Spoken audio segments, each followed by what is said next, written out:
Welcome, one and all, to The Late Show. I'm your host, Stephen Colbert, and I tell you, it was a hot one here today in New York. I want to thank everyone in my audience for waiting in line under the Ed Sullivan Theater's Easy Bake Marquee. You guys are going to be so delicious with a layer of Duncan Hines frosting. All over the country, temperatures hit triple digits. In Nevada and California, officials put out heat warnings for the towns of Pahrump and Furnace Creek.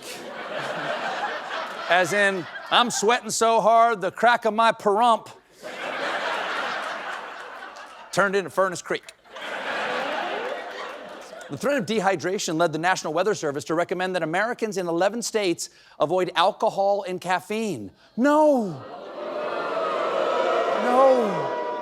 not my Zoomies and my Sleepies. Caffeine is how I get up in the morning. And so is alcohol. Little Baileys in the coffee is fine. It's not hurting anybody. The heat. All this heat may be affecting the president because, and I want to be, sir, I want to be sensitive about this. His skin seems to be falling off. Trump was speaking on the White House lawn earlier this week, and see if you can pinpoint the moment the cameraman got a little distracted. At the end of 50 days, if we don't have a deal, it's going to be too bad. Well, get more aggressive. Yeah, the tariffs are going to go on, and other sanctions go on. Holy Sephora sample counter. That is a generous schmear. Now, the White House says he's fine, that it's just a minor soft tissue irritation, which is good, but if he's going to put makeup on it, can we see that hand again? That's more than concealer. That's fondant. Is his makeup artist the cake boss? And I just want to say, you know, while I make a lot of jokes about the president, I'm on TV every day, and I wear makeup too. Sometimes I even wear it on my hand. And there's nothing weird about that, is there? No, Mr. Stephen! No! You are so... I love you! No, you are so perfect and so handsome. I love you. Mwah, mwah, mwah. Why, thank you, Mr. Han. It's all right. I'm sure Trump would rather have us talk about his hand than Jeffrey Epstein. That controversy is causing so much trouble for Trump that he recently ordered it to be put in a cell and for the cameras to stop working for 3 minutes. Here's where things stand. MAGA is furious because they think Trump is refusing to release the Epstein files. In response, Trump has been saying that there are no credible files, and if there are, they're really boring. And also, Obama made them up. That part is true. That part is true, and you can read them on Obama's annual Summer Epstein client list. Now, as crazy as it is, Trump is going all in on the idea that his followers have fallen for a nefarious Democratic scheme. All it is the Republicans, certain Republicans got duped by the Democrats, and they're following a Democrat playbook. That is ridiculous. The Democrats have never had a playbook. It's improv, baby. Yeah, right off the cuff. Hey. We have a location and a thing we won't talk about. Trump is desperately looking for a scapegoat. Yesterday, he fired the Manhattan federal prosecutor who handled the Epstein case and pulled the Uno reverse card, calling on the FBI to investigate this Jeffrey Epstein hoax, by which he evidently means he wants the FBI to investigate the folks who investigated Jeffrey Epstein's sex trafficking, which is weird, but we could get a whole new spin-off of To Catch a Predator.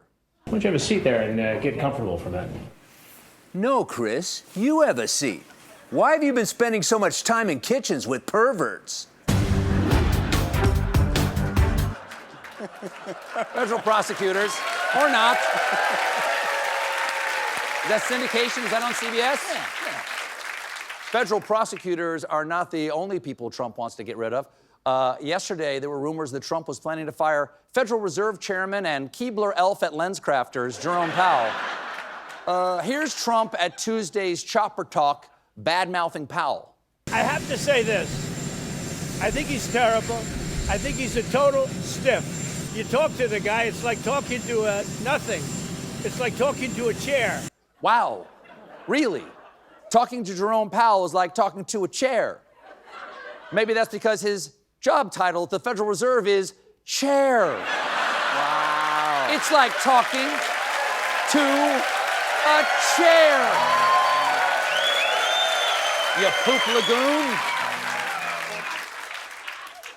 It's not entirely clear that the president has the power to get rid of Powell, but even the whiff of it roiled the stock market yesterday. That's because firing the Fed chair, who was supposed to be an independent steward of our financial system and our monetary policy, would create an issue that economists call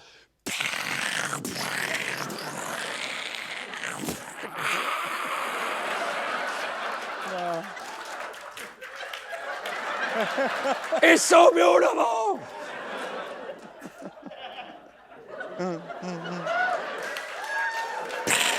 One economist likened the idea of firing Powell to ripping the fabric of the universe. Sounds extreme, but Trump's actually done that once before.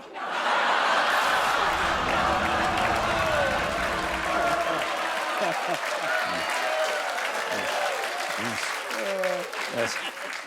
Might want to put a little concealer on that.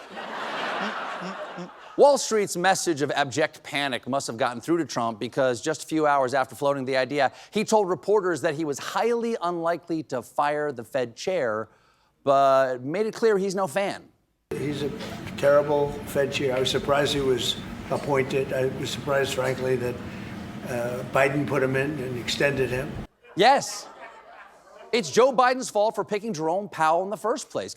Jim, can we see that footage of Biden appointing him as Fed chair back in 2017? It is my pleasure and my honor to announce my nomination of Jerome Powell to be the next chairman of the Federal Reserve. What? Wow, Joe Biden looked terrible in that clip. He was way too old to be president. Did you see the makeup on his hand? I did. Now,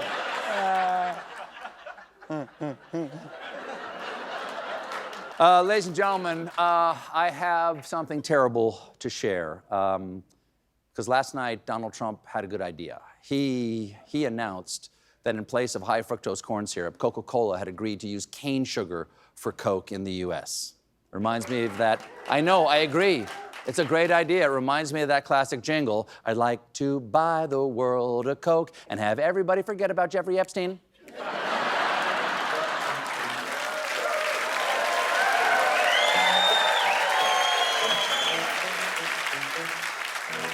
Trump posted, I have been speaking to Coca-Cola about using real cane sugar in Coke in the United States, and they have agreed to do so. I'd like to thank all of those in authority at Coca-Cola. All of those in authority. I'm talking the big polar bear, the little polar bear, seasonally Santa, and for a limited time only, Darth Vader. He continued, this will be a very good move by them. You'll see. You'll see. Why does everything sound like a threat from this guy? It's like your date saying, I couldn't decide on the chocolate cake or the salted caramel ice cream, so I got both. They might even be good together. You'll see.